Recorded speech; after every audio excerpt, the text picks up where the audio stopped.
Pues vamos a empezar entonces con la unidad sexta de la asignatura de Identidades Culturales y vamos a hacer un repaso sobre las representaciones del poder en la Edad Moderna, o, mejor dicho, cómo se orientan, hacia grandes rasgos, los estudios sobre las representaciones del poder y de los poderes en la época moderna a través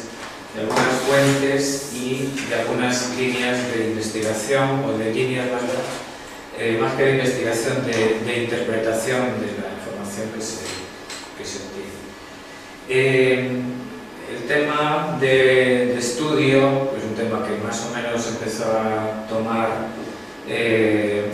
forma y a desarrollarse a partir de finales de la década de los 60, la década de los 70, progresivamente, de la mano de historiadores del arte, a la que luego se fueron sumando historiadores de la literatura, algunos sociólogos, pero como otros muchos estudios, digamos, sus orígenes no son en los años 60 o finales de los años 60, aunque sí a partir de esa época, con la tercera generación de Anales, la historia de las mentalidades, o la relación entre la historia de las mentalidades, la nueva historia cultural, porque entonces era la nueva historia cultural, probablemente ahora ya no está nueva, se ha ido desarrollando. Pero como buena parte también de todas esas orientaciones nuevas, o relativamente nuevas, de los años 60 o 70, los orígenes son muy anteriores, o relativamente anteriores. Pero al caso de esta materia, el antecedente, o lo que se puede señalar, el autor y la obra que puede servir de antecedente y que señala un poco las bases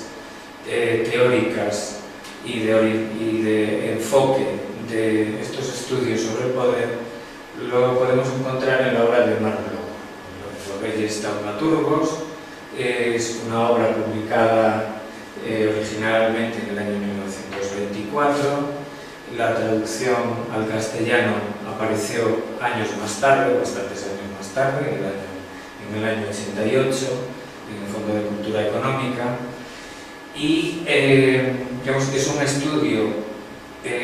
llamativo dentro de la historiografía de comienzos del siglo XX, porque es un estudio de historia política que no tiene nada que ver, o muy poco que ver, con la historia política habitual de finales del XIX y de las dos primeras décadas del siglo XX, que en términos generales podemos señalar como una historia política de carácter más o menos positivista, pero muy centrada en los hechos estrictamente políticos, diplomáticos, militares, y que frente a esa manera de hacer esa historia, Marc Bloch lo que plantea es una historia de la monarquía, o un análisis de la monarquía inglesa y de la monarquía francesa, no desde los hechos políticos o institucionales de ambas monarquías, sino a través de una serie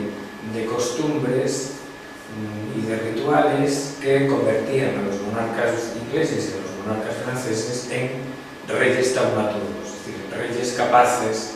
de operar milagros. Lo que me interesa es, como tenéis aquí recogido un texto, un párrafo de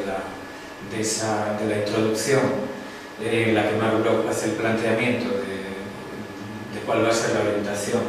de este trabajo, en el que, digamos, llama la atención sobre la necesidad de fijarnos no solamente en los hechos políticos o los hechos positivos de la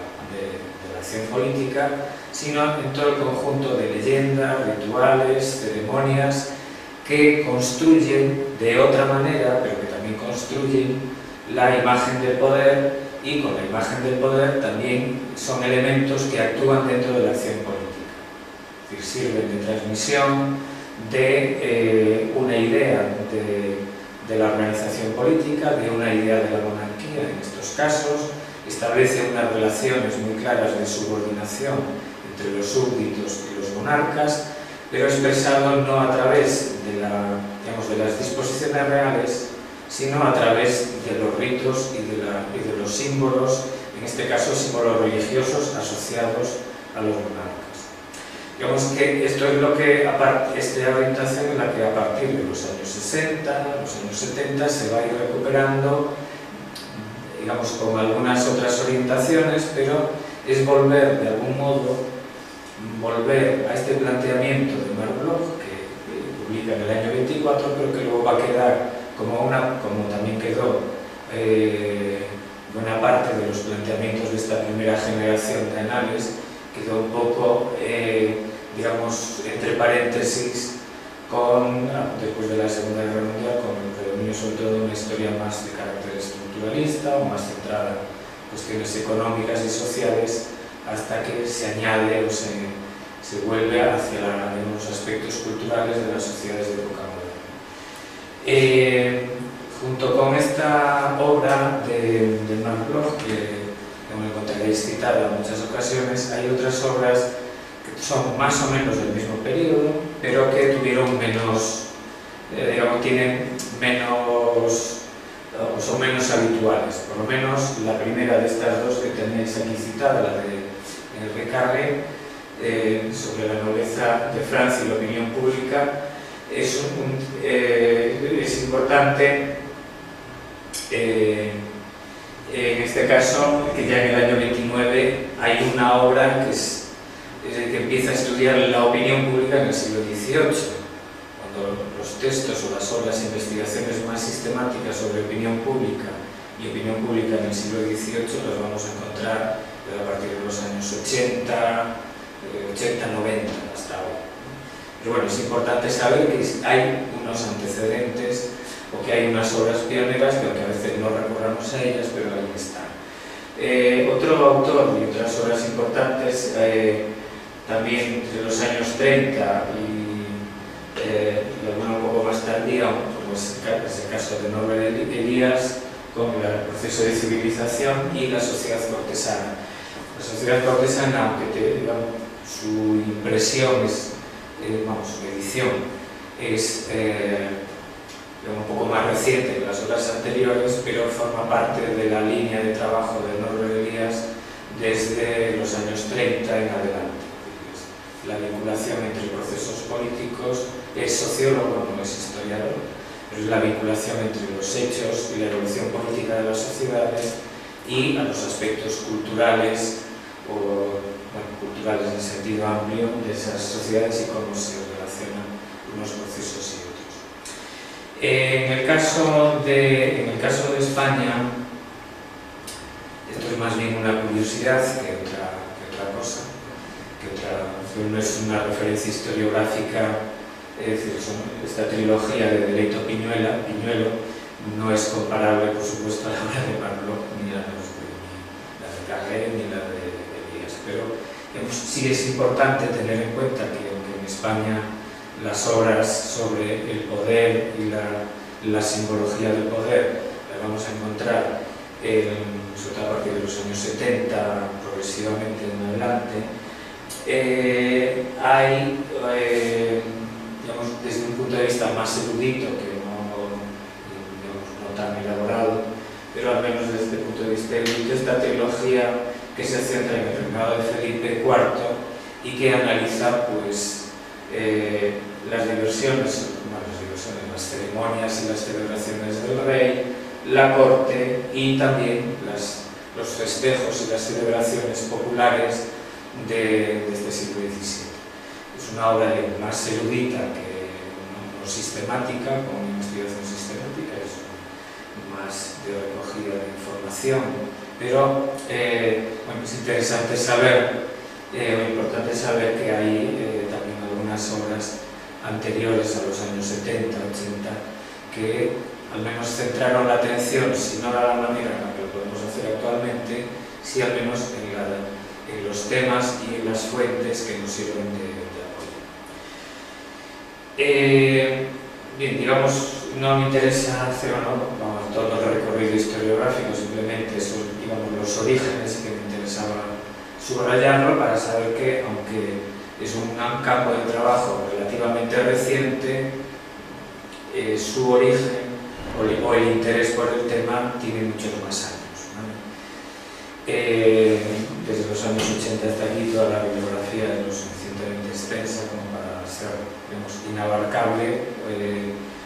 para una exposición de una clase. ¿En qué se ha ido centrando la atención desde estas obras pioneras hasta el momento actual? Pues en las formas diferentes en las que los poderes de la época moderna se han ido reflejando. Bueno, entre paréntesis hay que decir que el tema del estudio sobre los símbolos o las representaciones del poder no es exclusivo de la época moderna, ¿vale? Es una obviedad, pero digamos que sí, lo que tiene de interés es que todos los estudios con los que contamos actualmente lo que han ido tratando es de centrar y de interpretar todos los procesos relacionados con la creación, difusión y uso de imágenes del poder al contexto histórico, contexto social, político, económico y cultural de la época moderna,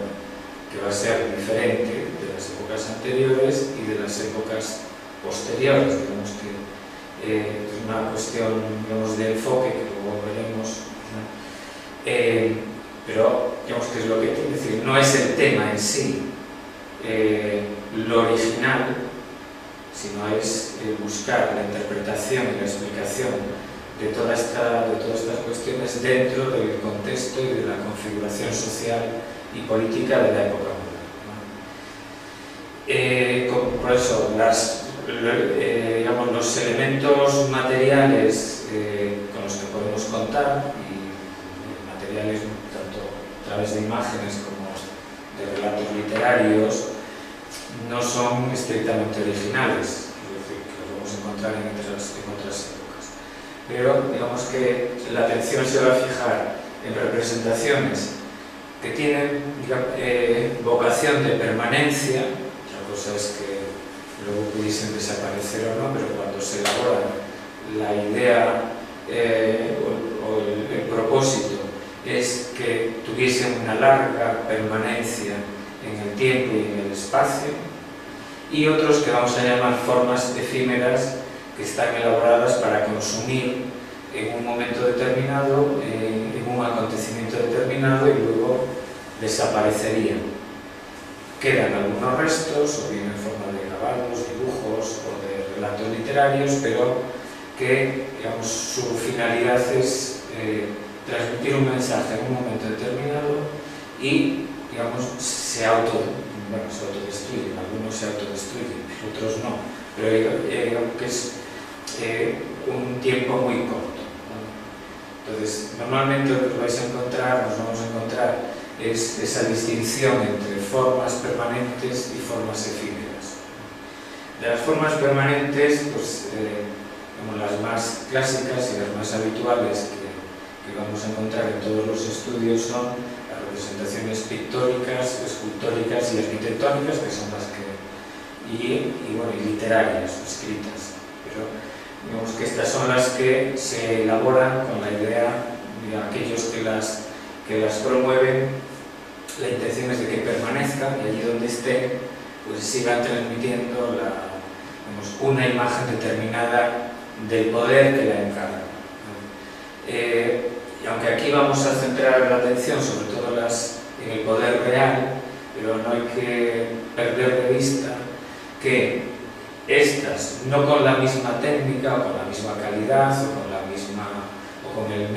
misma inversión económica, pero son acciones que de un modo u otro emprenden el poder real, los poderes eclesiásticos, los poderes municipales o incluso también aquellas otras entidades urbanas de menor rango, como pueden ser gremios, que van a estar implicadas también en estos procesos de formación de imagen y de creación de opinión. Las formas y los contenidos de estas representaciones permanentes son muy variables. Aquí os traigo algunos ejemplos simplemente para que ya probablemente son muy conocidos y los podáis tener en mente, pero simplemente para recordar. Aquí tenéis dos cuadros o dos retratos de Luis XIV. Evidentemente Luis XIV, el reinado de Luis XIV, la corte de Luis XIV es un rey y un reinado recurrente y una corte recurrente, excepcional por sus dimensiones, pero no es excepcional por los recursos que pone en marcha. Otra cosa es que otras monarquías y que otras cortes europeas no contasen con los mismos recursos, con los mismos artistas, pero aquí no hay que confundir el que tuviese más, digamos, más capacidad, o al menos aparentemente más capacidad, un rey que otro rey. Simplemente puede haber una diferencia de calidad entre unas representaciones u otras, o una diferencia en la inversión que se hace, pero lo que conviene no perder de vista también es que en estos estudios no importa tanto la calidad del medio o de la imagen que se crea como la propia imagen. Es decir, nos da más o menos igual, o nos resulta más o menos indiferente que un retrato de un rey lo haga un artista de primera línea, lo haga Velázquez, o que lo haga un autor de una ciudad menor que copia un cuadro que a su vez es copia de otro cuadro. Lo que nos interesa es que tanto en la corte y de la mano de Velázquez como en una ciudad, en un concejo perdido, relativamente pequeño, un artista o un artesano local elabore una imagen, pues, de Felipe IV. Lo que nos interesa es el hecho de crear esa imagen, o de elaborar esa imagen, de pintarla y usarla según qué actos, en proclamación real, o de una exequia, o cualquier otro acto público. Entonces, las formas de elaborar esa imagen pues son muy distintas. Me interesaba de las muchas imágenes de Luis XIV, pues ya tenéis, digamos, dos que pueden ser como no enfrentadas, pero sí muy distantes. En un lado aparece como en la que tenéis al otro lado de la pantalla, es Luis XIV como Marte, como el dios Marte, como el rey de la guerra, como el rey militar, y aquí, pues en esta otra, sin embargo, pues lo tenéis en una actitud orante. En cualquier caso, es la imagen de Luis XIV, digamos, se exalta la imagen y las virtudes de Luis XIV, en un caso como militar, y en otro caso pues como un hombre virtuoso, y al que habría que seguir. En un caso hay que seguirlo porque es digamos, el gran jefe del ejército, y en otro caso pues porque hay que seguirlo porque es el ejemplo de las virtudes, no solamente de las virtudes humanas, sino de las virtudes morales y religiosas. En algunos casos, estos retratos de los monarcas, incluso apelando a los sentimientos religiosos, pues llegan hasta algún extremo que nos puede resultar curioso, como este tapiz en el que se representa a la Virgen de los Desamparados, pero realmente el rostro de la Virgen de los Desamparados es el de la reina Isabel de Farnesio. Entonces, me interesa es ver cómo se emplean las imágenes y cómo en una sociedad como es la de antiguo régimen, en la que los principios religiosos impregnan o atraviesan la vida social cotidiana y también la institucional, pues quizá llegando a un extremo, pues a la hora de exaltar y de resaltar la figura, en este caso de Isabel de Farnesio, pues se la representa o se utiliza en una representación mariana, pues se usa su rostro, o se le pone el rostro de la reina. Una curiosidad, pero digamos que son una de las curiosidades que tienen que llamarnos la atención cuando se trata de abordar estos temas, de cuáles son los recursos. Obviamente en la sociedad del siglo XXI no usamos estos recursos. Esto tiene sentido en una sociedad como la sociedad del antiguo régimen. aparte de, bueno, de la pintura, que pues,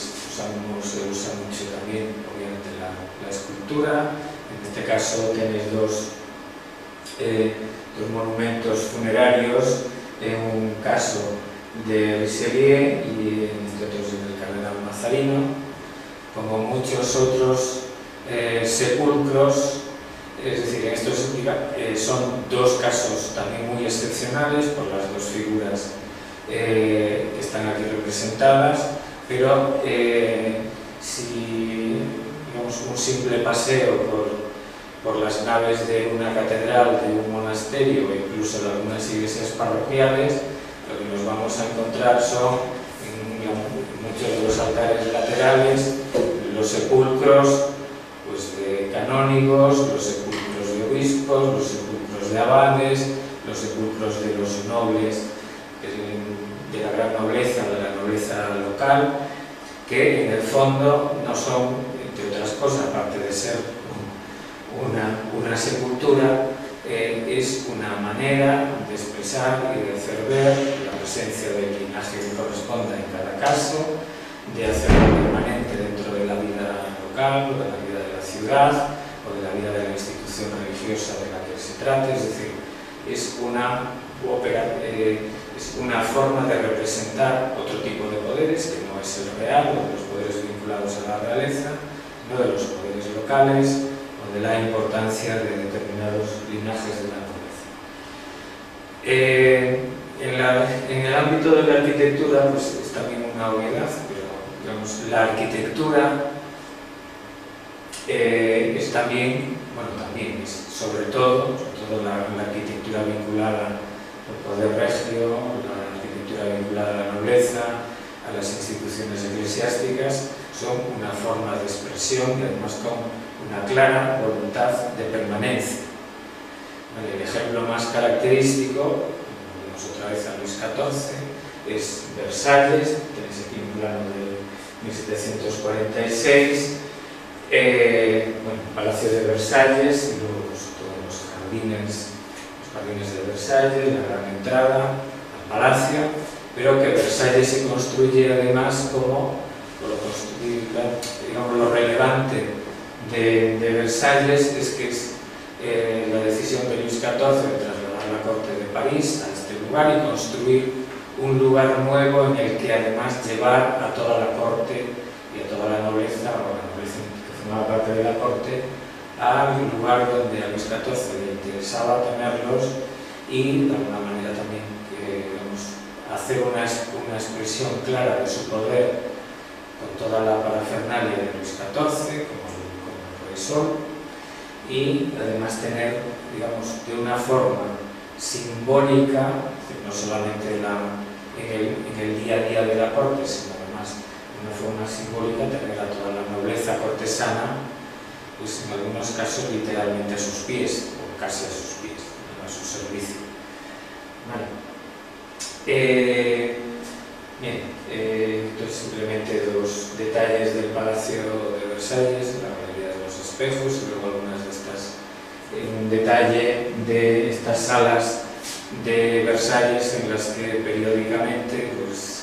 semanalmente, Luis XIV daba fiesta, recibía a la nobleza y digamos, formaba parte de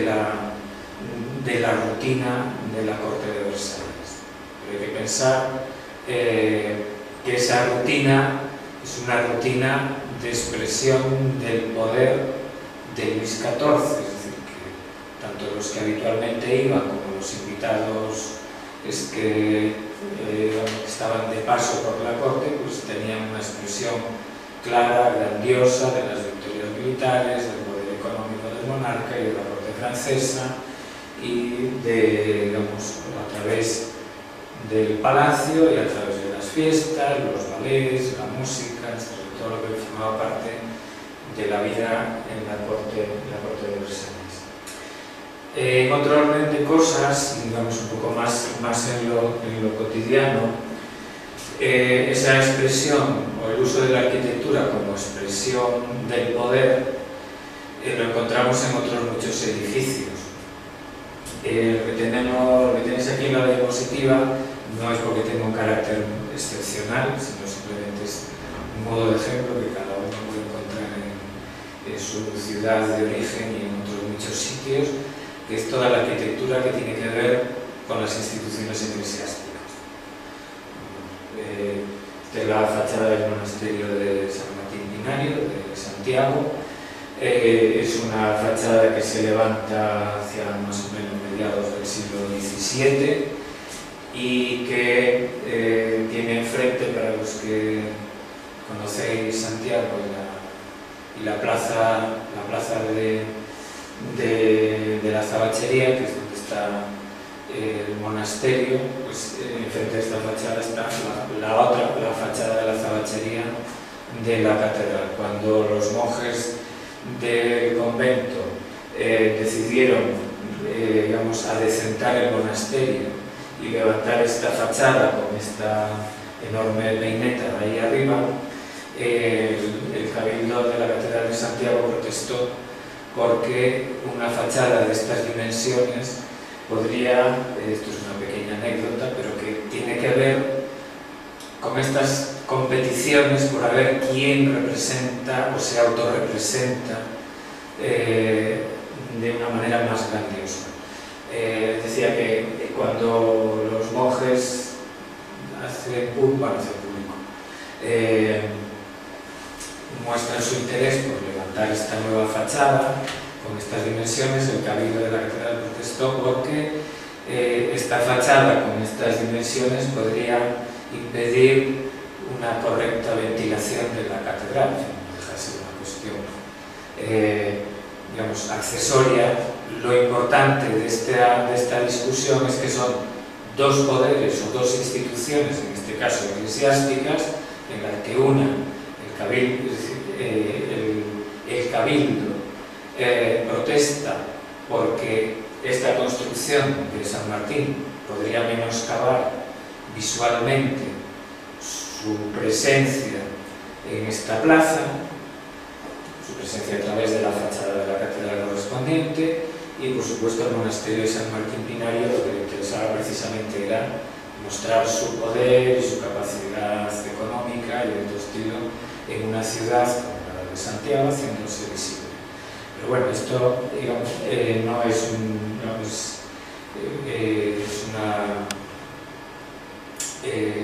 lugar común, si se quiere, de todo este tipo de construcciones, que hay que analizarlo no solamente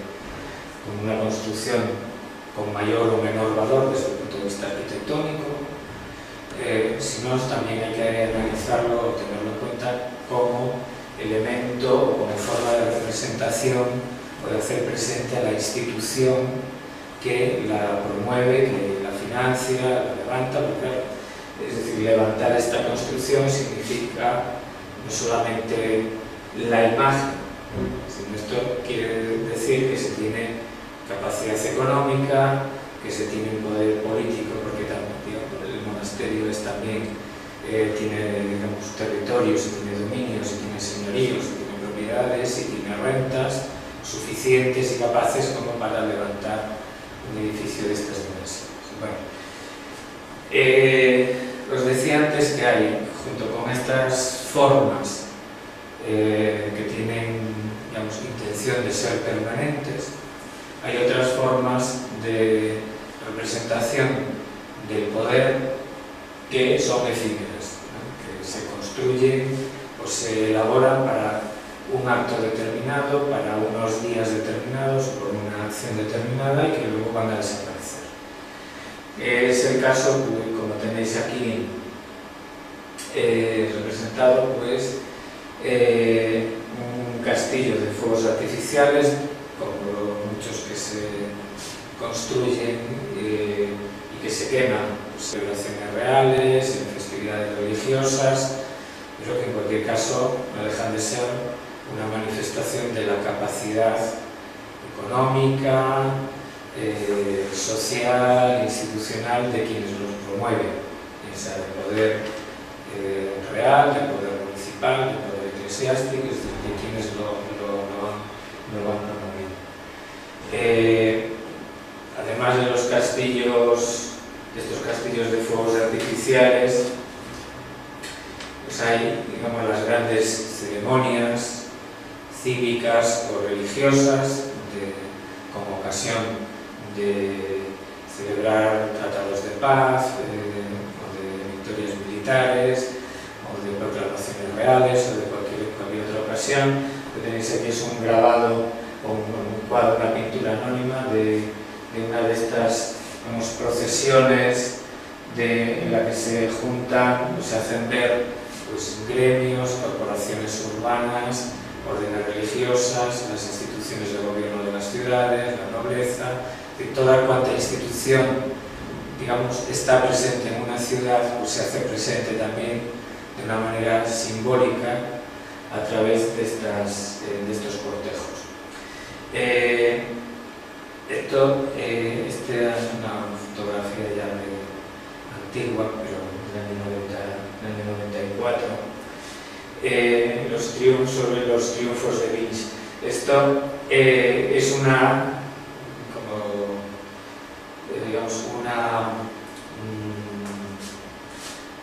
reconstrucción que supongo que se seguirá haciendo habitualmente, pero tiene que ver con la presentación que hizo Carlos I de Príncipe Felipe en los Países Bajos, en ese periplo que recorrieron, digamos, en el que Carlos I fue haciendo la presentación de quien iba a ser su sucesor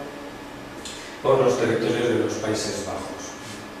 Entonces, eso dio lugar a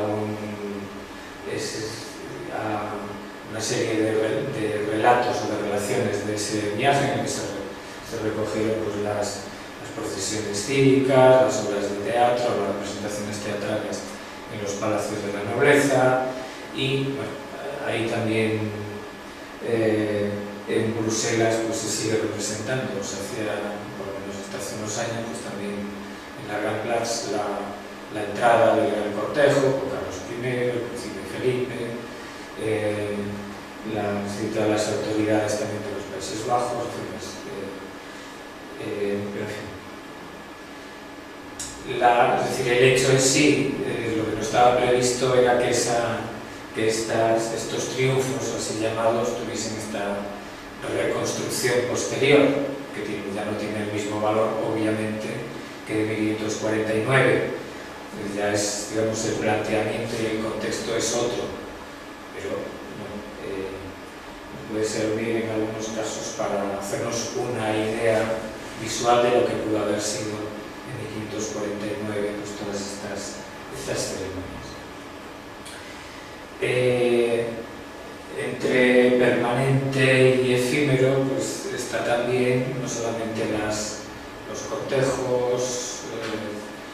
y los castillos de fuegos artificiales, también la música y las composiciones o las coreografías para danza de la corte. El lugar común que hay que citar, pues, obviamente, es otra vez la corte de Luis XIV, y sobre todo con la música de Lully, y sobre todo, y que es también el gran constructor o elaborador de los espectáculos de danza de la corte. Y digamos que el ejemplo más claro de todos decía que todo el conjunto de fuentes que podemos emplear son muy variadas y de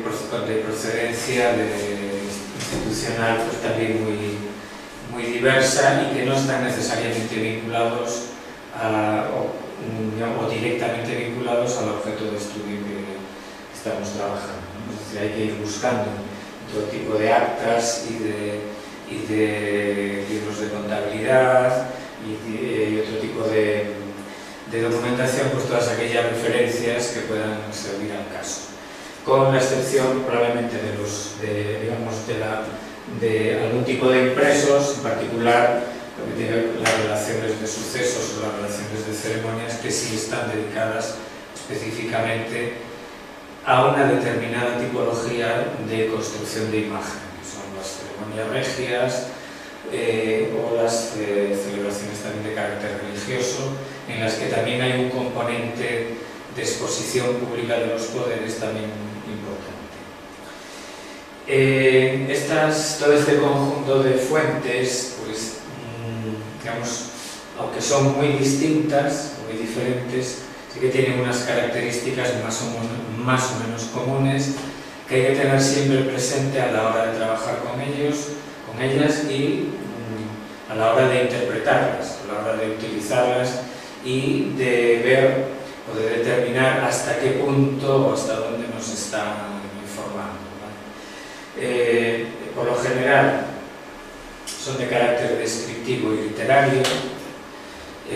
por lo general, un libro de cuentas no, pero sí nos va a decir a quién se le pagó por los fuegos artificiales, cuánto se le pagó, cuándo se le pagó, si se le pagó en el momento o más tarde, si la institución correspondiente tiene problemas o no para hacer frente a esos gastos,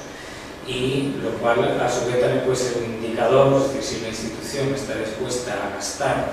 incluso cuando no tiene o cuando sus recursos económicos son pequeños o escasos para la acción que quiere llevar a cabo, pues probablemente nos esté indicando que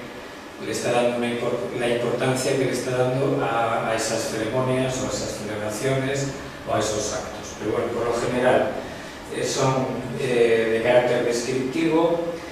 Importante lo que tenéis señalado en el punto 2, es decir, son fuentes que están relacionadas directamente, aunque no sean ellos las instituciones o los autores los que quienes lo escriben, pero todas estas fuentes están vinculadas directamente con los protagonistas activos de todas estas celebraciones, acciones, construcciones. Es decir, que hay que tener muy en cuenta que van a ser siempre informaciones parciales. Es decir, parciales no solamente porque no reúnen toda la información, eso es inevitable, sino que son parciales porque provienen de una parte, ¿no? De una de las partes que es, digamos, la parte más activa en estas acciones, y por lo tanto siempre hay que considerar que todas estas descripciones, sea en un acta de un escribano municipal o de un escribano real, como en una relación de una proclamación real, siempre van a tener una parte de énfasis y de subrayar de determinados aspectos o determinadas cuestiones, y siempre van a ser una declaración, digamos, de una de las partes. Y bueno, esta última característica que señalo ahí, que es de carácter abierto, no tiene que ver ya con los contenidos, sino tiene que ver con que en todas estas acciones hay muchas implicaciones de tipo económico, de tipo social, de tipo artístico, de tipo práctico, de tipo de organización de una institución, bien sea un concejo, bien sea un cabildo, bien sea un consejo real. De manera que a medida que vamos entrando en estas fuentes, lo normal es que vayamos abriendo, digamos, puertas para buscar más información o más datos para cuestiones que van saliendo al paso. Es decir, el estudio de todas estas acciones, normalmente, digamos, cuando se trata de investigar sobre ellas, hay que tener una mínima precaución para no, para ir acotando lo que nos interesa en cada momento, ¿vale? Porque podemos tener la tentación de decir, bueno, estamos viendo las cuentas, por ejemplo, las cuentas de una determinada ceremonia, y la tentación puede ser, pues hay que saber, bueno, la tentación no, hay que saber algo sobre cómo funciona internamente esa institución, cómo se organiza desde el punto de vista económico, pero hay que tener la precaución de no ir, digamos, desviándonos de los temas que estamos trabajando, ¿no? Entonces a esto me refiero con el que tiene carácter abierto, es decir, así como hay otros temas de investigación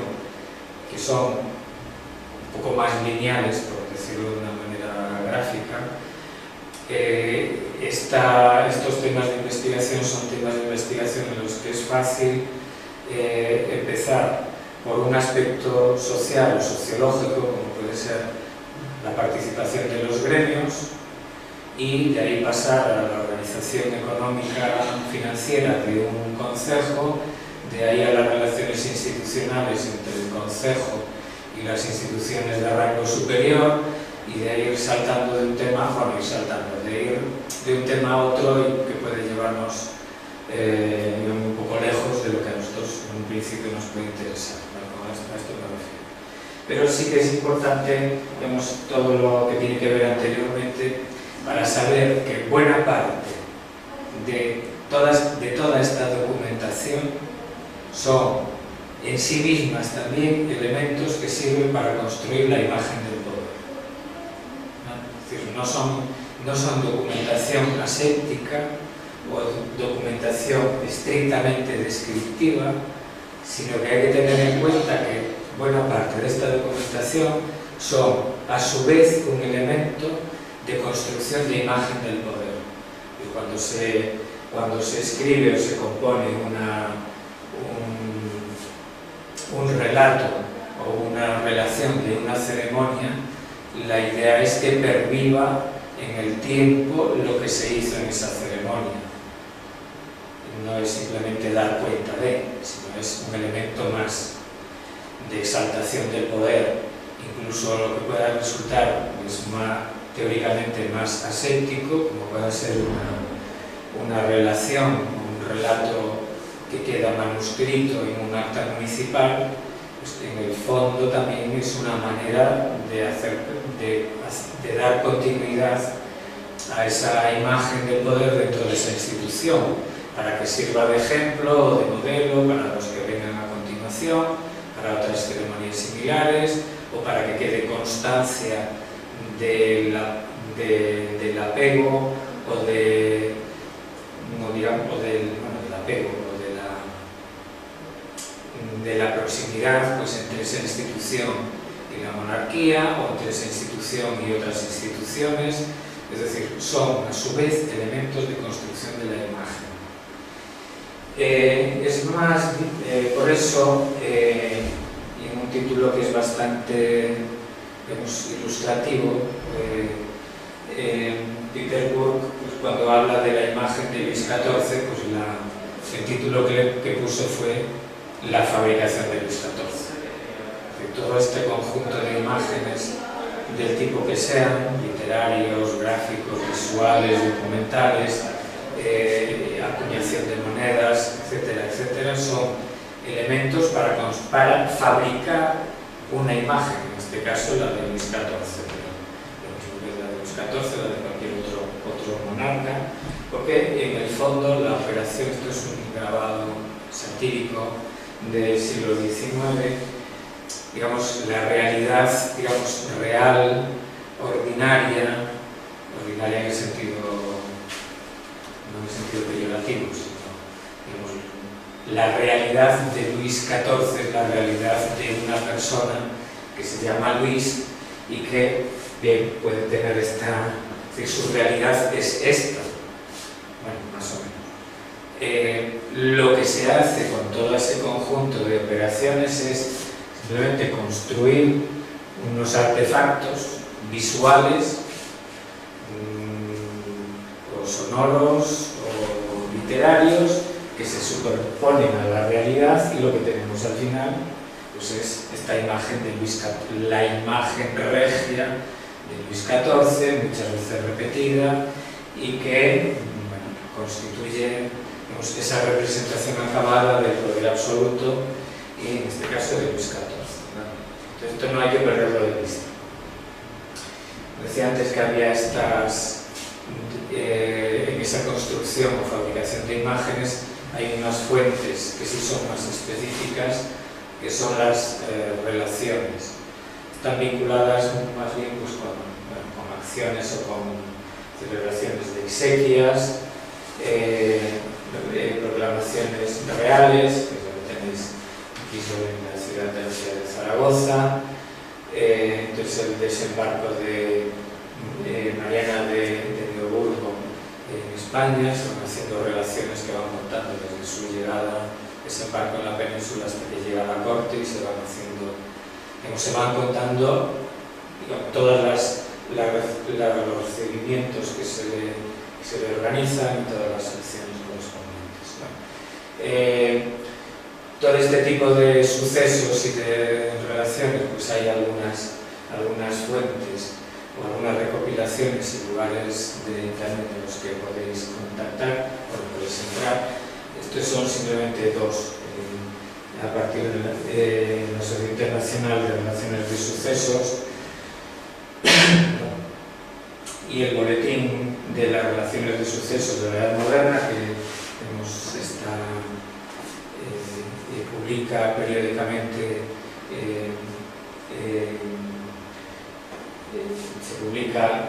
está en la Universidad de La Coruña, o sea que es fácilmente de acceder. Y luego tenéis, pues puse simplemente un enlace a la biblioteca de la Universidad de Sevilla, donde están digitalizadas las relaciones de sucesos de la Universidad de Sevilla. Si entráis en la página de la Universidad de Santiago, simplemente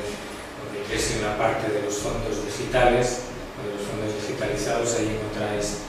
entre los fondos que están digitalizados, pues todo este tipo de publicaciones. Es simplemente a modo de ejemplos, a través de los recursos digitales podéis entrar ahí y avanzar.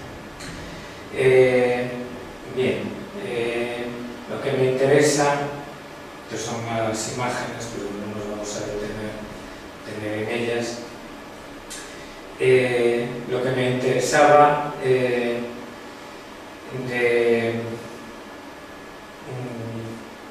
simplemente que me interesa de todas estas imágenes, aunque digamos, son las menos frecuentes, lo mismo que hay también en las fuentes literarias también son menos frecuentes, las imágenes de carácter satírico. Es decir, todo lo que hemos visto hasta ahora son, digamos, las imágenes de exaltación hechas por los interesados, militarmente interesados, pero hay también, en la época, también en el antiguo régimen, hay la contrapropaganda, lo podemos llamar la contrapropaganda o la contraimagen. Por razones obvias y evidentes son menos frecuentes y desde luego no las vamos a encontrar impresas en el caso de los textos, sino que van a correr fundamentalmente de forma manuscrita y de forma clandestina, y la imagen, pues donde van a aparecer, donde las vamos a encontrar con una mayor frecuencia, pues son sobre todo a finales de la época moderna, en el caso de España, pues todo en la época de la Guerra de Independencia, donde pues según qué bando o según qué parte en conflicto nos vamos a encontrar, por ejemplo, con la representación áulica de José I, al modo monarca francés, siguiendo una iconografía conocida de Luis XIV, y si nos ponemos en el otro lado, pues sí que nos vamos a encontrar con las representaciones satíricas, y como a José I se le llamaba habitualmente, en el bando contrario, pues Pepe Botella, porque se le atribuían ciertos comportamientos, pues lo encontráis aquí en este caso pues, de esta manera. No es lo más frecuente, pero también hay que tener en cuenta, según el periodo en que estemos trabajando,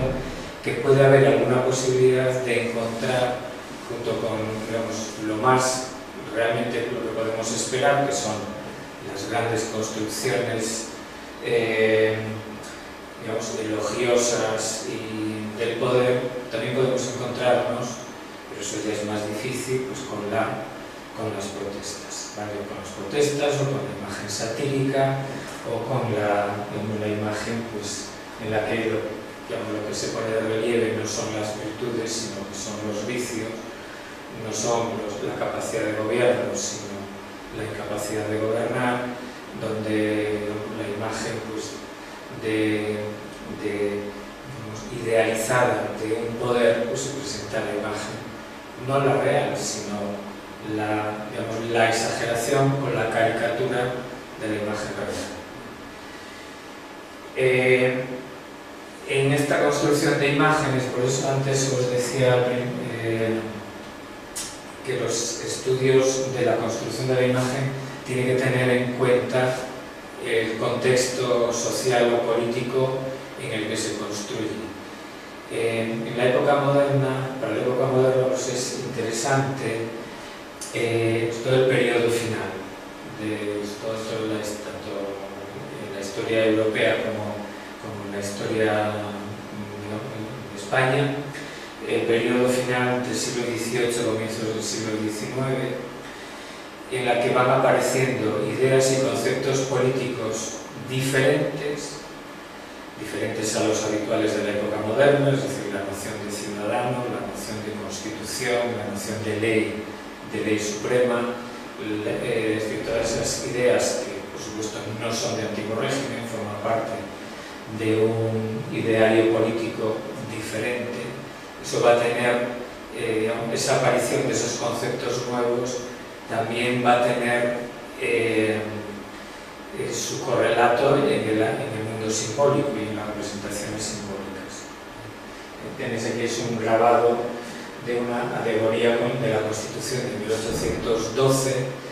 que no tiene nada que ver pues, con unas representaciones áuricas pues, de un monarca como puede ser Carlos III, Felipe II o Carlos I. Las nociones políticas son diferentes y por lo tanto una parte importante de los recursos de la imagen y del relato literario tienen que ser diferentes también. Entonces, lo que importa, lo que interesa es que en este periodo, sobre todo en la historia de España, el periodo del reinado de Fernando VII, desde el punto de vista simbólico, es también muy interesante porque en el ámbito simbólico se va a encontrar también la pugna real entre los absolutistas y los liberales, que tiene su lugar, digamos, su escenario político, su escenario militar, pero tiene también su escenario simbólico. Y en este caso, pues si la prensa empieza a ser importante desde finales del XVII y va creciendo en importancia en el XVIII, en este periodo, es decir, en las décadas del reinado de Fernando VII, también la prensa va a ir reflejando, o se va a ir reflejando en la prensa, porque no solamente es un reflejo, sino también es un instrumento para estas luchas políticas y en la que se van a ir alternando según la situación, pues con la exaltación de la Constitución o la exaltación de Fernando VII, las críticas a la Constitución o las críticas al gobierno absolutista o a la monarquía absolutista de Fernando VII.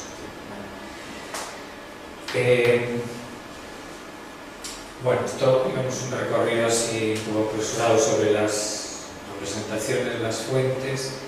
y ahora el último apartado que vamos a ver es cómo este cúmulo de imágenes que pueden parecer dispersas o a veces difíciles de conectar unas con otras, y de fuentes con una procedencia muy diferente, muy diversa, por lo tanto también de naturaleza documental diferente, cómo le podemos dar una cierta unidad en el análisis, como para analizarlos, ¿vale? Lo que vamos a ver a continuación son simplemente, no vamos a extendernos mucho, pero cómo se puede dar unidad o cómo se ha ido haciendo en los últimos años a que, digamos, grandes interpretaciones o grandes líneas de interpretación se ha ido recurriendo en estos años para dar unidad y dar un cierto sentido a la investigación y una cierta orientación a la investigación. Tenéis aquí recogidas cuatro de estas grandes líneas. No son excluyentes unas de otras, o sea, no son para nada excluyentes, pueden ser incluso complementarias, y lo que encontramos habitualmente, pues, sobre todo en el caso de obras o de monografías muy amplias, pues la convivencia por recurso a estas grandes interpretaciones y a otras que aquí no están, pero que provienen pues, del ámbito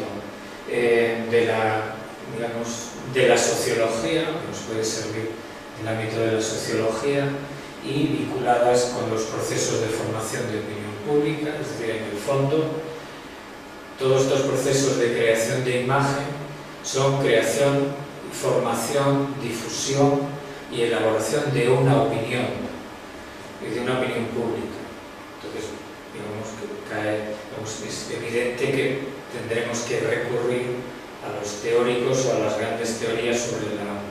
conformación de la opinión pública. Puesto que vamos a trabajar en muchos casos con fuentes que no son literarias, sino que son fuentes de tipo iconográfico, de tipo visual, pues resulta también lógico que acudamos a las grandes teorías, a las teorías más destacables para el análisis de las imágenes, es decir, para el estudio de las imágenes y de la iconografía. Como en muchos casos también estos elementos de construcción, sobre todo en el ámbito ceremonial, muchas de estas ceremonias actúan como no solamente como mera representación, sino como instrumentos o rituales que significan o bien el cambio de estatus o el establecimiento de estatus dentro de una sociedad y dentro de una sociedad política, pues resulta también natural que en algunos casos se haya recurrido a las nociones de rito de paso o de ritos de institución que sirven para otros análisis de carácter sociológico o de carácter antropológico, ¿no? Y en último término, pues digamos todas estas teorías y otras tenemos que integrarlas dentro de un contexto social, ¿no? Es decir, todas estas formas de representación construyen entre todas y con otras aportaciones construyen una especie de micro o macro cosmos social, depende del nivel de análisis en el que nos encontremos, y por eso en algún caso pues también se ha recurrido pues al estudio o a las orientaciones pues que por ejemplo Norbert Elias hace para el estudio de la sociedad cortesana, que puede servir de modelo no solamente para la sociedad cortesana, sino para, digamos, ir un poco más allá y aplicar ese modelo en la medida que pueda ser aplicable pues, a la sociedad en la que estemos estudiando, una sociedad urbana o una, digamos, en la dimensión en la que nosotros estemos trabajando. Vale, entonces, digamos, yendo a la primera formación de la opinión pública, o digamos, vincular todos estos procesos a los procesos de formación y construcción de la opinión pública. Aquí hay básicamente, no quiere decir exclusivamente, pero fundamentalmente dos nociones que las vamos a ir encontrando citadas o no, pero que las vamos a ir encontrando en buena parte de los trabajos actuales y no tan actuales digamos, sobre la fabricación, que se preocupan sobre la fabricación de esta imagen de las imágenes del poder. Una es la que deriva de las tesis o de las propuestas de Habermas sobre construcción del estudio de la opinión pública, y que él la presenta como, digamos, una construcción específica de la ilustración, y la consideración o la noción de opinión pública diferente a la que presenta Habermas, pero que presenta también otra socióloga, en este caso, Elisabeth Noel-Neumann, digamos que es una noción más amplia que la que presenta Habermas. Cada una de ellas, según el punto en el que, o el campo en el que se vaya a trabajar o se vaya a hacer el análisis, pues se puede recurrir a una o a otra o a ambas. La de Habermas, que también es un texto también bastante, digamos, ya tradicional, es del año 62, su versión original, Historia y crítica de la opinión pública,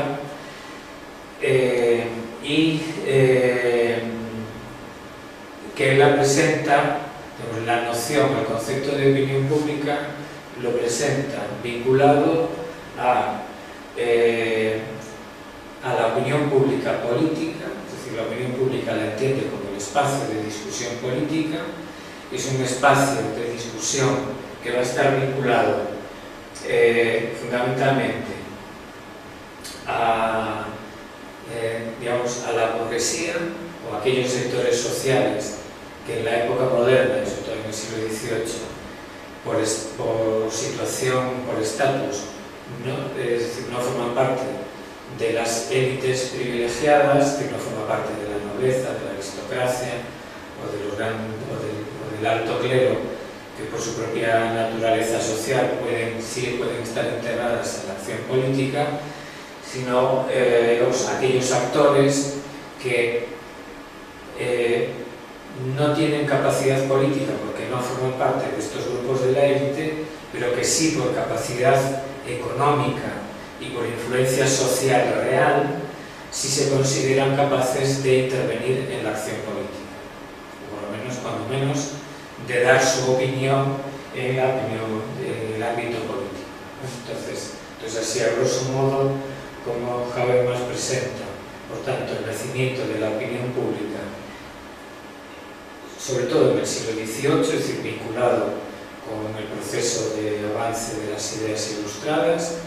vinculada al ámbito social burgués y vinculada, sobre todo, a la parte, a la opinión pública política. Esto tiene un cierto sentido, teniendo en cuenta que lo que analiza, entre otras cosas, lo que analiza sobre todo Habermas es la opinión pública que se manifiesta sobre todo a través de la prensa, y la prensa, aunque sabemos que aparece en el XVII o a partir de mediados del siglo XVII, pero sí que, digamos, va a crecer y a consolidarse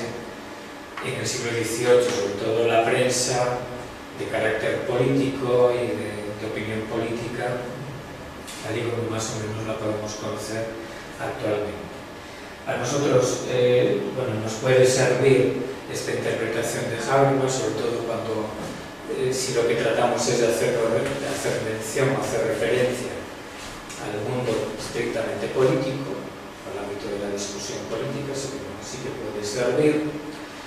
pero bueno, está claro, digamos, que las opiniones posteriores, de hecho la que vais a encontrar a la obra de Habermas, la vais a encontrar en cualquier trabajo que se titule La opinión pública en la época moderna, opinión pública en el siglo XVIII en Escocia, en París, en España, en Italia. Lo extraordinario es que no aparezca citada la obra de Habermas, ¿vale? Pero bueno, en cualquier caso sí conviene tener en cuenta que esta noción, esta hipótesis de Habermas, pues también se le ha ido poniendo algún reparo en algunos de sus aspectos. Por supuesto, su consideración únicamente para el siglo XVIII se puede entender como una reducción, porque en el XVI, en el XVII, para no salirnos de la época moderna, está claro que hay manifestaciones de la opinión política de actores sociales del XVI o del XVII que se manifiestan públicamente y que conforman determinadas corrientes de opinión, y que a veces son corrientes de opinión contrarias al poder real. Otra cosa es que estas corrientes de opinión tuvieran éxito, o tuvieran continuidad, o que fueran incluso eliminadas de raíz por el poder político de la época. Pero al reducir la aparición de manifestaciones políticas organizadas o más o menos organizadas en el siglo XVIII, probablemente sea una cierta reducción. Por supuesto, desde el punto de vista sociológico también se le ha llamado, digamos, se ha puesto también algún reparo. Digamos, la reducción al ámbito burgués, desde luego la burguesía tiene un gran papel en estos cambios o la generación de opinión y también en la intervención, en la construcción, por lo tanto en la construcción de la imagen del poder o en las modificaciones de la imagen del poder, pero también es verdad que hay otras, es decir, la aristocracia también forma parte de estas opiniones, en algún caso la aristocracia y determinada aristocracia vinculada sobre todo a los sectores más, digamos, más ilustrados también van a hacer opinión y en algunos casos opinión sobre la necesidad de reformar el poder político o de manifestarse en contra, no tanto de la monarquía, por supuesto, pero sí en contra a veces o mostrar sus reparos sobre determinadas disposiciones del poder político regional. Y también hay otro ámbito menos estudiado, pero que sí se ha estudiado en algún caso para alguna obra para el ámbito francés, en el que sí se estudia la creación o la formación de opinión pública dentro de los grupos populares. Esto tiene más problemas porque sí es difícil a veces conocer la opinión de la aristocracia, no tanto, de la burguesía, quizá en algunos casos, y según qué sectores burgueses pues tenemos algún problema, pero conocer cuál es la opinión de los sectores más populares es más complicado, pero hay algunos estudios que van en esa línea y que, digamos, insisten en que para el siglo XVIII no se puede restringir o no se puede eliminar a los sectores populares o a determinados sectores populares de su intervención dentro de la formación de opinión pública y de opinión pública política. Bien, y luego la otra cuestión es también en algún caso criticable, o bueno, más que criticable, que se debe tener en cuenta es la reducción de la opinión pública que hace Habermas a la opinión pública, solo a la opinión pública política. Bueno, digamos, a Habermas le interesaba o se centra sobre todo en la opinión pública política porque lo que está estudiando es la transformación estructural de la vida pública. Entonces, obviamente es la estructuración de la vida pública viene de la mano en muchos casos de la estructuración de la organización y de la actuación política. Por tanto, bueno, digamos que no es una reducción porque él considere que la opinión pública es solo la política, sino probablemente sea una reducción por el objeto que él está estudiando. Pero bueno, es interesante tener en cuenta que la opinión pública va más allá de la mera opinión pública política, o únicamente de la opinión pública política, sino que puede ir, hay que considerarla más allá, digamos, de otros campos en los que cabe opinar, en los que se debe opinar. Y esto es lo que nos lleva a esta otra autora, Noel Neumann, con una obra también muy repetida, así como la de Habermas, sí que tiene una orientación histórica, es un estudio de sociología, pero desde el punto de vista histórico. La de Noel Neumann no es una obra histórica, es una obra de análisis sociológico, de propuesta, de estudio, de conformación de opiniones desde el punto de vista sociológico actual. Y buena parte de los ejemplos que pone son ejemplos pues, de análisis de prospección de opinión pública de finales del siglo XX o de la segunda mitad del siglo XX,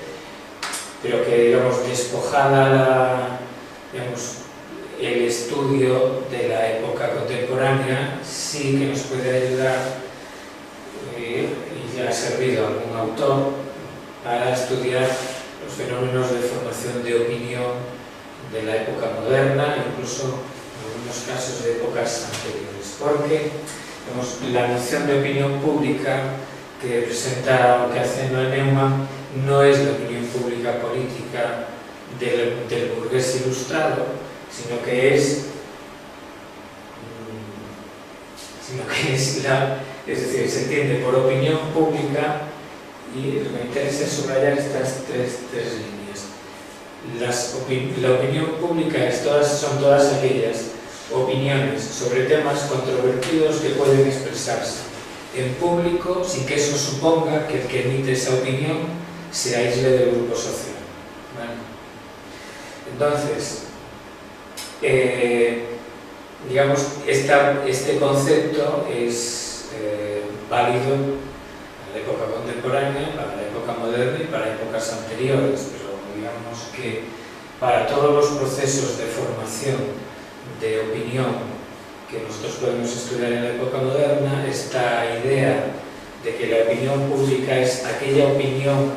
que en una sociedad dada se puede exponer, se puede manifestar, sin que eso suponga, para el que emite esa opinión, que el resto de la sociedad lo excluya o lo aísle. Bueno, digamos que lo que ya habla es de la espiral del silencio, que es el gráfico que ya construye. Es más fácil a veces decirlo de palabra que entender el gráfico. Ella lo que viene lo que analiza son procesos que ya pueden, digamos, estudiar, sobre todo estudiando las encuestas, comparando las encuestas electorales luego con los resultados reales de las elecciones. Entonces, digamos, algo que es conocido, pero que, digamos, ella fue una de las primeras en poner, más que poner el manifiesto, de estudiar que a veces lo que se encuentra son, a la hora de hacer las encuestas, hay opiniones que no se manifiestan, quizá porque el encuestado entiende que mejor no decir nada sobre lo que le preguntan, y que luego en las elecciones, como son procesos anónimos, sí que aparecen resultados, en algunos casos, resultados discordantes con la encuesta. El problema no es que la encuesta esté mal hecha, que es sobre lo que ella llama la atención, sino lo que ella dice es, no es que la encuesta esté mal hecha, o que entre el momento de la encuesta y el momento de la votación se haya producido un vuelco por alguna razón, sino que a veces esas discrepancias es porque al hacer la encuesta, la persona a la que se encuesta, a la que se le pregunta, entiende que su opinión no es socialmente bien aceptada, por eso no se la manifiesta el encuestador, pero a la hora de votar sí que vota, digamos, vota lo que él considera, y por eso a veces puede haber esas discrepancias, ¿vale? Entonces, esto lo lleva también ella a otros procesos sociales. Entonces, lo que viene a decir es que si se da, por eso lo llama la espiral del silencio, dice, cuando se da una confluencia entre, digamos, una presión por parte de los medios que conforman la opinión pública, los medios de expresión, los medios institucionalizados,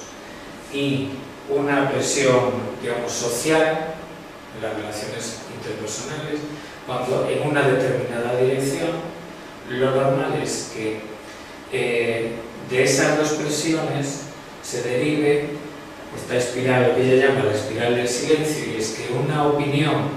que en algún momento eran muy pocos los que se la guardaban para sí, si esa presión es suficientemente creciente, el número de personas que ya no se van a atrever a manifestar su opinión va a ir creciendo. Bueno, esto es una espiral doble, porque a la medida que una opinión se va retrayendo, lo que va sucediendo es la espiral contraria, no la del silencio, sino la de expresión pública, que es la otra opinión. Por llevarlo a un terreno menos conflictivo que el político, pues cuando, sino de los hábitos sociales o de un hábito social, como por ejemplo el de fumar. Hace unas décadas lo normal era que todo el mundo, no todo el mundo, pero que en todos los lugares se fumase, y las opiniones contrarias a ese hábito eran muy minoritarias. Y esa minoría, pues normalmente, pues o no se manifestaba o se manifestaba muy débilmente. A medida, mientras que por el contrario, la opinión favorable a ese hábito era la mayoritaria, ¿vale? A medida que esa presión, tanto por los usos sociales como por la insistencia desde los medios de comunicación, va creciendo, pues por una parte la opinión antes difícil de manifestar, que era la contraria al hábito, se va haciendo más predominante, y la opinión, digamos, favorable al hábito va a ir desapareciendo, ¿vale? Entonces, sí que nos interesa, a veces desde el punto de vista del análisis de determinadas manifestaciones, llevándolo ya a nuestro terreno, digamos, del estudio de la época moderna. Esta espiral de silencio, es decir, que trata de arrinconar una opinión para hacer mayoritaria a otra, sí que la podemos encontrar, nos puede servir para interpretar esa acumulación que se puede dar en un determinado momento, en un determinado periodo, con relación a un determinado monarca, a una determinada decisión. Es decir, un ejemplo, digamos, puede servir de ejemplo, no digo que sea el ejemplo el mejor, pero que puede servirnos. Es decir, la imagen, no la imagen, la realidad, por ejemplo, de un monarca como Carlos II, pues sabemos cuál es. Un monarca débil físicamente y anímicamente, y bueno, políticamente, como nos gobiernan quienes están con él, pues probablemente la situación, digamos, es menos dramática, ¿no? Vaya a ser menos dramática. Pero sí es verdad que, por ejemplo, podemos entender la acumulación de elementos de tipo propagandístico en torno a la figura de Carlos II, digamos, que van apuntando en una dirección que es precisamente la de hacer ver que Carlos II, es decir, más que hacer ver, hacer ocultar los defectos, las debilidades y las incapacidades de Carlos II para construir la imagen de Carlos II, digamos, incluso a contracorriente de los hechos reales, ¿no? Es decir, de mejorar y de construir su imagen y de hacerla favorable, de convertirlo en un ejemplo de la dinastía Habsburgo, de los Austrias, llevado a otros terrenos. Es decir, de lo que se trata es de ir arrinconando la parte negativa que podría irse desarrollando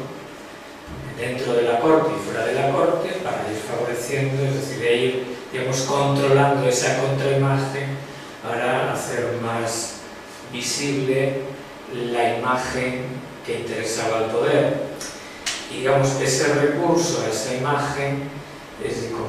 digamos, como se repite con textos literarios, con celebraciones, con representaciones pictóricas, con representaciones escultóricas, con insistencia en los medios de comunicación de la época o la circulación de las noticias de la época, digamos, que va construyendo esa espiral creciente a favor de una opinión y una espiral de silencio, es decir, que vuelva a la opinión contraria, ¿vale? Entonces, para entender, digamos, que nos puede servir la aportación de Neumann para, digamos, aunar o darle un sentido a toda esa acumulación de recursos que podemos encontrar en una época y en un momento determinado. Todo esto supone tener en cuenta también todos estos rasgos que luego podría mirar con más calma, que hay que tener en cuenta, por lo tanto, a la hora de analizar los discursos. Es decir, son discursos en una parte propagandísticos y por lo tanto hay que tener en cuenta que con tales recursos, pues en muchos casos simplifican, en otros casos desfiguran, en otros casos exageran, en otros casos es simplemente repetir una y otra vez la misma idea, aunque la idea no sea verdad, pero que sea verosímil y que por lo tanto, al ser repetirla, se acabe convirtiendo en algo aceptable y así sucesivamente. Y sobre todo esa espiral de silencio, digamos, con todas las connotaciones, es importante cuando se trata sobre todo de la acción propagandística y de creación de imagen, cuando se trata de episodios bélicos y de la propaganda bélica de la época moderna. Y ahí sí hay que tener en cuenta, pues, además de los medios de comunicación que puede haber en la época, de las noticias impresas del 17 o la prensa política o noticiosa del siglo XVIII, pues una parte importante de las relaciones, obras de teatro y algunas obras literarias del momento. Antes os decía que en esta opinión pública hay que tener en cuenta también qué es lo que queda oculto a veces en esta espiral de silencio, pues la sátira. Hay pocos trabajos o pocas investigaciones sobre la sátira política en la época moderna. Me refiero a toda la época, digamos, 16, 17 y buena parte del 18. La parte de finales del 18 y sobre todo el reinado de Fernando VII, sí que hay más porque sí que hay, digamos, según quién fuese la fuerza política dominante, pues sí que quedan fuentes, pero para el 17, 18 hay menos. Quizá una obra de referencia habitual es la que tenéis ahí en la imagen, que es de Teófanes Egidio, Opinión Pública, Oposición al Poder en la España del siglo XVIII. Es una especie de recopilación y estudio, pues, de los papeles que corrían manuscritos por la corte o en los ambos entre el mundo cortesano y de los ámbitos aristocráticos, pero que eran simplemente papeles con sátiras, con versos críticos al monarca, a la reina, a veces muy gráficos, y que contraponían, pues, la imagen ideal con una imagen irónica, satirizada y a veces ridiculizada de los poderes. Cuando se trata de hablar de, os decía, parte de la opinión pública, como buena parte de las fuentes que vamos a utilizar son fuentes visuales, ha servido bastante la propuesta, que ya tiene también muchos años, del método iconográfico e iconológico, sobre todo de Panofsky, y que siempre nos vamos a encontrar, pues, sobre todo en los estudios hechos no exclusivamente por historiadores del arte, pero hechos sobre todo por historiadores del arte y en muchos casos acompañados por historiadores de la época moderna. En esencia, lo que viene a representar el método iconográfico, iconológico, es que más allá de la representación plástica, es decir, de lo inmediatamente visual, todas las imágenes tienen en sí encierran un mensaje o unos mensajes que hay que estudiar y que hay que analizar, ¿vale? Y ese,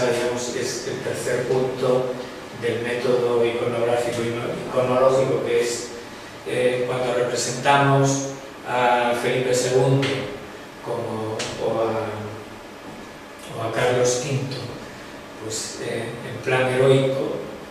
recurriendo a la mitología. Ya sabemos que eso no es un mero retrato de Carlos V o de Felipe II, es una asociación entre el rey,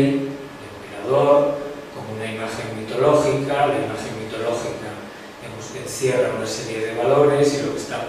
se está haciendo es atribuyendo esos valores al monarca, al emperador, y por lo tanto lo que se está haciendo es, digamos, con esa imagen transmitiendo unas ideas, ¿no? unas ideas que van en esa línea. Nosotros,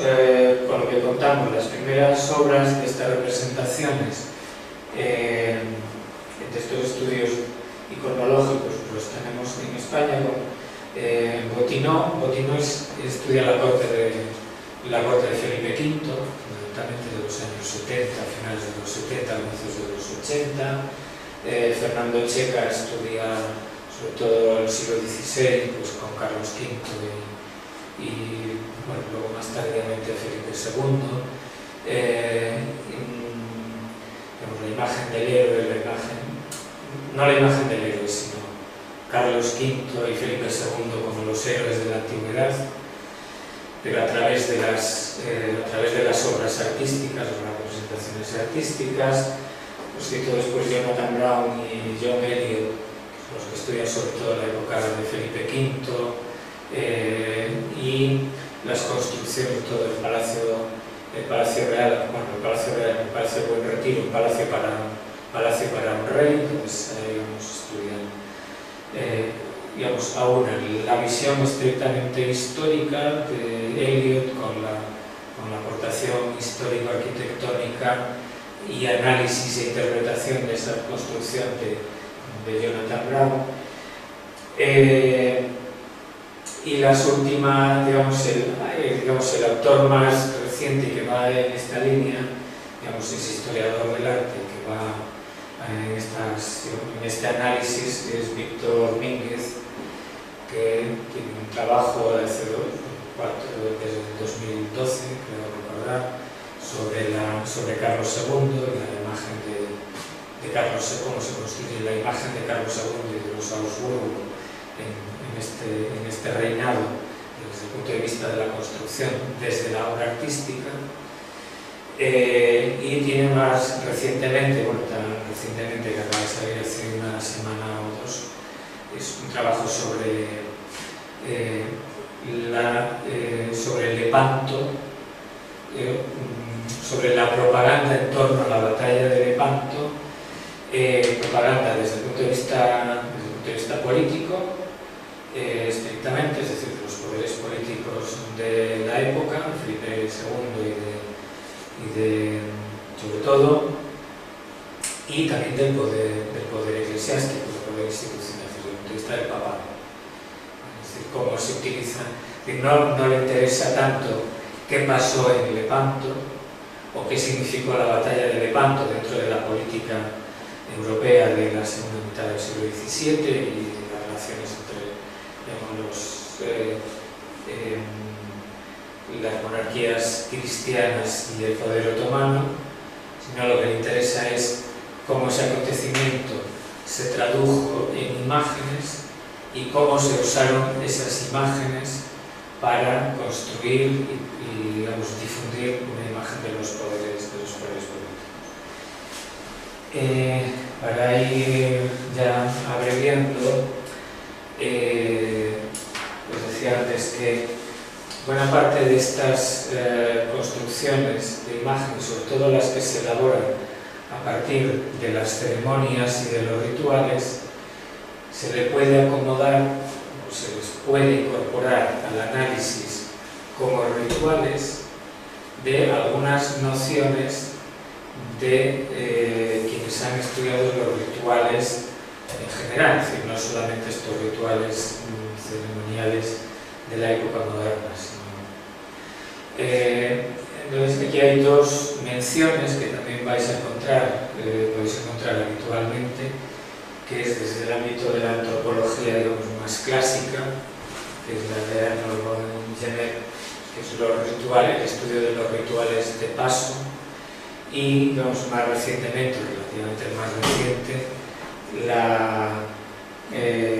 las nociones o los conceptos de Pierre Bourdieu sobre lo que llaman los ritos de institución. Los ritos de paso, digamos, nos puede sonar más antropológico, más etnológicos, si se quiere, pues son esos ritos que marcan pues, el paso de la edad, digamos, de la infancia o del periodo de la adolescencia al estado adulto, los ritos que, bueno, por supuesto, los ritos de paso de la vida a la muerte, de los rituales funerarios, y algunos otros rituales que, digamos, marcan el paso de una situación, o bien por edad, o bien por situación dentro de una sociedad, de un estado a otro. Pero sobre todo lo que a nosotros nos interesa, más que el concepto del rito de paso, probablemente el más utilizable es el rito de institución, el más aplicable en nuestro caso. Pierre Bourdieu lo que señala es que estos ritos, más que considerarlos como el rito que señala el paso de una situación a otra, son ritos que simbólicamente, y a veces no tan simbólicamente, establecen o instituyen ese cambio de situación. Entonces, a nosotros el rito de institución nos viene bien, por ejemplo, cuando estudiamos los ritos o las ceremonias de toma de posesión actuales, pero también para la época moderna, los ritos de toma de las proclamaciones regias. Una proclamación regia no es solamente un acto simbólico en el que se da a conocer que un príncipe heredero deja de ser príncipe heredero para convertirse en el monarca, sino que de alguna manera ese rito, esa proclamación real que nosotros estamos estudiando, marca, legitima la conversión de un príncipe heredero en el monarca. Es decir, una vez que se opera ese ritual y una vez que termina el ritual, quien era príncipe se ha convertido en monarca, y quien antes era súbdito de otro monarca, del monarca fallecido, al terminar ese ceremonial se ha convertido en súbdito del nuevo monarca. Entonces, esa noción entonces nos puede servir para entender a veces cómo operan, sobre todo cuando estamos en el mundo ceremonial y en el mundo ritual. Por supuesto, no nos sirve para nada para estudiar una construcción arquitectónica, pero sí nos puede servir específicamente para este caso, para el caso del ámbito de las ceremonias y del ceremonia. Y ya para ir terminando, señalaba que a veces todas estas opiniones o estas líneas de interpretación que son muy básicas y que podemos ir digamos, compaginando una con otra, es decir, no es incompatible estudiar una ceremonia de proclamación real de Carlos III como un mecanismo para crear opinión pública y simultáneamente como un rito de institución. Se pueden compaginar sin mayor problema. Pero digamos que todos estos elementos, estas interpretaciones, tenemos que integrarlas, o al menos es hacia donde deberíamos ir, integrarlas dentro del espacio social y político en el que se están generando, ¿no? Social, político y cultural. Esto a veces es complicado porque a lo mejor lo que estamos estudiando es la creación de imagen pues, en un espacio, es decir, si lo estamos estudiando desde un punto de vista territorial, es decir, no como la obra de Peter Burke que veíamos antes, que es centrarnos en Luis XIV y en la formación de las imágenes de Luis XIV, sino si nos centramos en procesos de formación de imagen pues en una comarca, en una provincia, en un territorio, es decir, qué es lo que sucede no con Carlos III, sino qué sucede pues, en la provincia de Burgos o qué es lo que sucede en la provincia de Pontevedra en la época moderna, ¿vale? Entonces, ahí, digamos, nos puede resultar un poco más complicado porque el espacio se nos puede hacer especialmente heterogéneo, pero el modelo que nos puede servir, porque es un análisis que podemos llamar de